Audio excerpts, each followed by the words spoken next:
Hey, what's up, Tennessee Valley? I'm Fox 54 Weather Impact Chief Meteorologist Jordan Dressman. Welcome back to another episode of Feast and Forecast, where we're gonna smoke a little bit of meat and we're gonna talk about some fun elements of the forecast. Without giving it away, today we're gonna talk about how the humidity actually impacts the time it takes to smoke whatever it is you're smoking, whether it's a brisket, a pork butt, ribs, or in the case of today, we are smoking chicken quarters. I love smoking chicken quarters. Now, obviously chicken comes with its own risk. Don't worry, I come prepared. I have gloves for chicken quarters. But I really like doing the chicken quarters, and I like these for a couple of different reasons. One, I buy this bag from Walmart. It's like a 10-pound bag of chicken quarters, and I think usually you can buy them from Walmart for like $7 or $8. And I really like these for a couple of different reasons. One, they're really easy to prep. They're really easy to throw on the Traeger. And actually, because you get so much meat within this 10-pound bag of chicken quarters, a lot of times what my wife and I will do is we'll season them kind of generically, and then we'll end up using them for meal prep, whether we end up smoking them and then pulling them off the bones, or whether we just kind of leave them whole and put them in containers and serve them with some sort of a side. In the case of today, we're actually going to be taking dinner over to some friends, and we're making a side of potato salad, so really excited about that. So the first thing we're going to want to do is obviously get these out of the bag. Now, they are sitting in a fair amount of juice, whether that's a little bit of water or the blood that naturally comes out of raw meat. Not necessarily a good thing. So we're going to want to go through some conceited effort to dry them off, get the outside of the chicken quarters as dry as we can. It's going to seem a bit contradictory because then eventually I'm going to put a binder on them. But if we can dry them off, then it's still going to help the seasoning and the binder stick to the chicken a little bit better. So I'm going to kind of try and do this each step with one separate hand. The hand that gets to put its hand in the bag of chicken is going to end up getting gloved. So we're just going to put a glove on, and that's just because chicken is very risky. You know, there's a chance that you can screw up the chicken, and we certainly don't want to get anybody sick. And I also want to maintain a clean prep area. So all I'm going to do is pull these out. And then I've just got a couple of different paper towels, and I'm going to attempt to use the paper towels to kind of dry off the front and dry off the back of these. And then when I'm done drying these off, I'm just going to kind of set them on a pan, and then we'll go from there.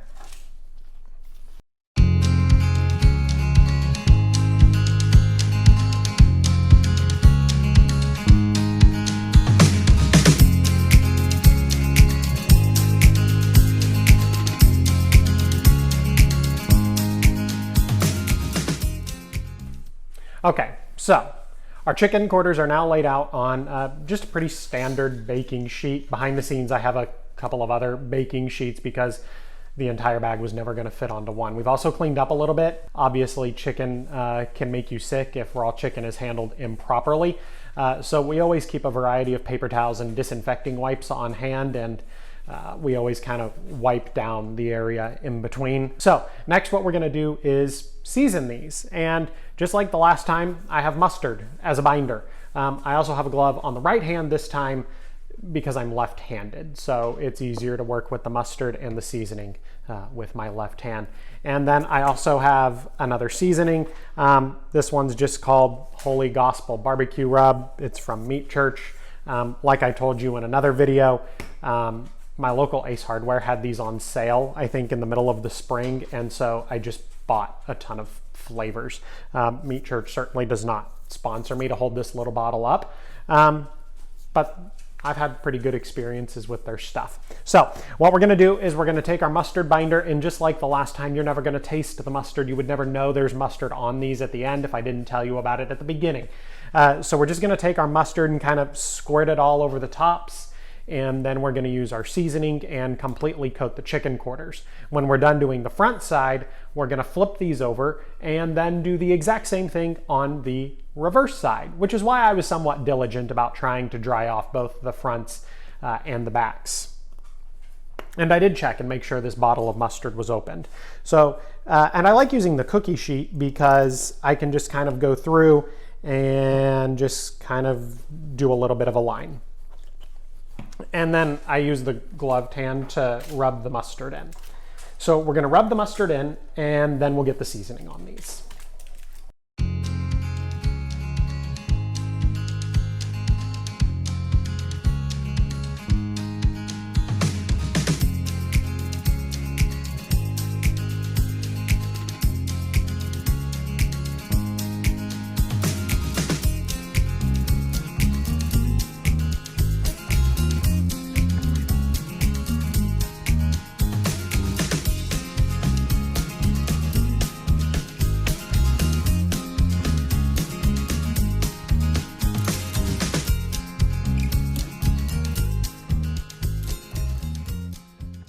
So one of the main themes we've discussed in this video is how finicky chicken can be. Obviously, we want to maintain some sort of a clean work area, but chicken is also not like beef, where beef can be served rare or even medium rare.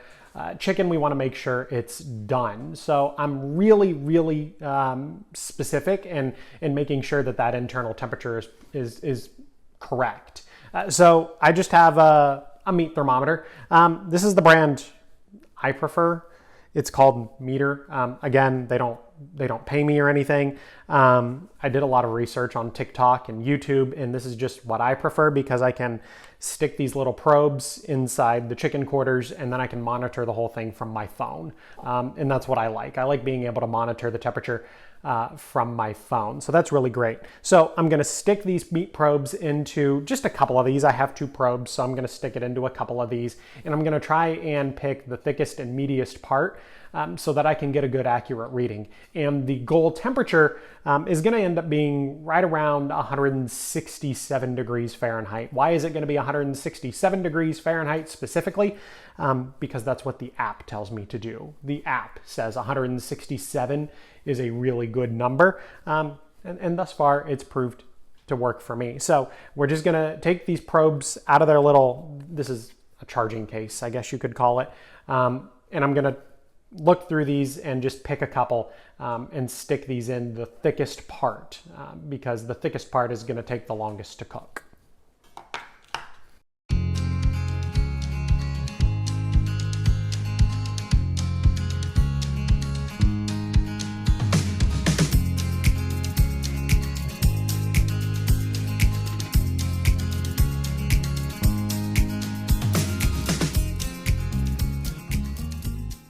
Welcome back to my backyard. The Traeger is preheated to 275 degrees, and with the exception of the very end, we're probably going to leave it at 275 the whole time.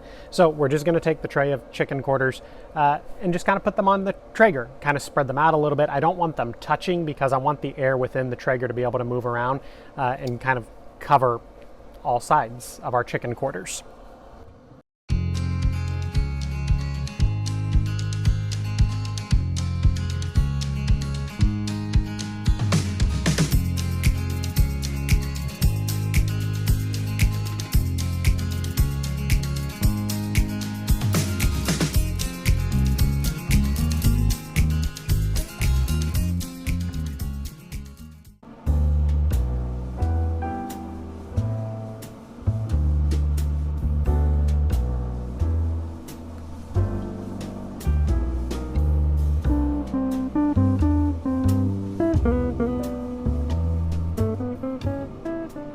While our chicken quarters are on the Traeger doing their thing, let's talk about the weather. We're going to be talking about the humidity. Now, believe it or not, how humid or dry the atmosphere is actually plays a pretty important factor when it comes to the smoking of our meat, which is kind of weird considering that our Traeger for the most part is a closed system. But at the end of the day, there is a fire within the Traeger, and for a fire to sustain itself, we have to be pulling in outside air. And how dry or not dry that air is plays a really important role in not only the quality of our meat, but how long it takes to cook.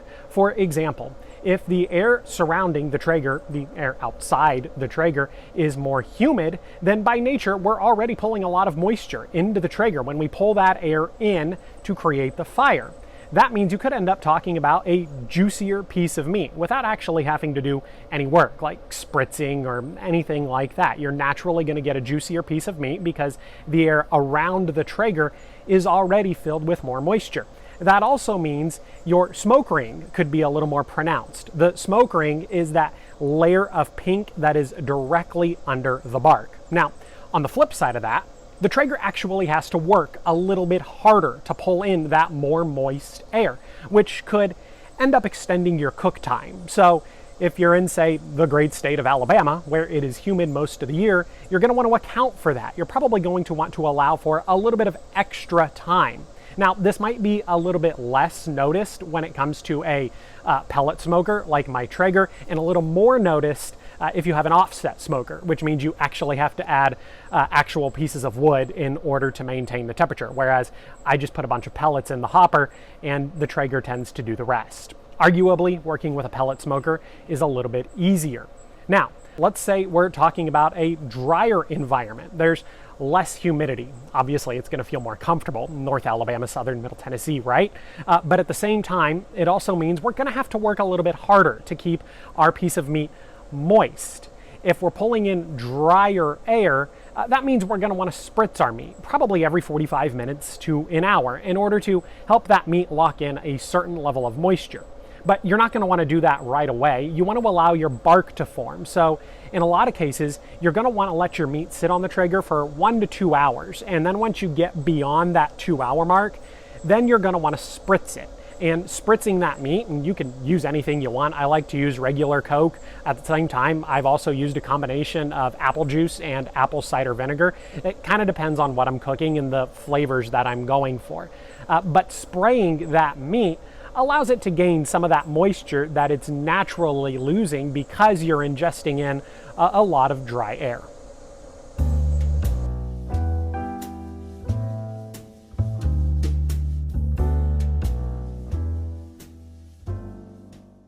So we're getting to a point where our chicken quarters have anywhere between a half hour to an hour left. I haven't sprayed the chicken quarters at all. Again, it's relatively humid outside. I didn't think that was 100% necessary. But what I am going to do is add a little bit of barbecue sauce. And honestly, the brand of barbecue sauce, it doesn't matter. It's a matter of personal preference. You can go to Walmart, Publix, Kroger, Food City. It doesn't matter. They all have what seems like an infinite number of brands of barbecue sauce to buy. It's whatever you like. Hot, spicy, sweet, savory. Do whatever makes you happy. So I just have a little barbecue paintbrush and a little dish of barbecue sauce, and we're just going to kind of paint it on the chicken quarters, and then we'll just kind of let them go for the last half hour to an hour that it's going to take them to cook.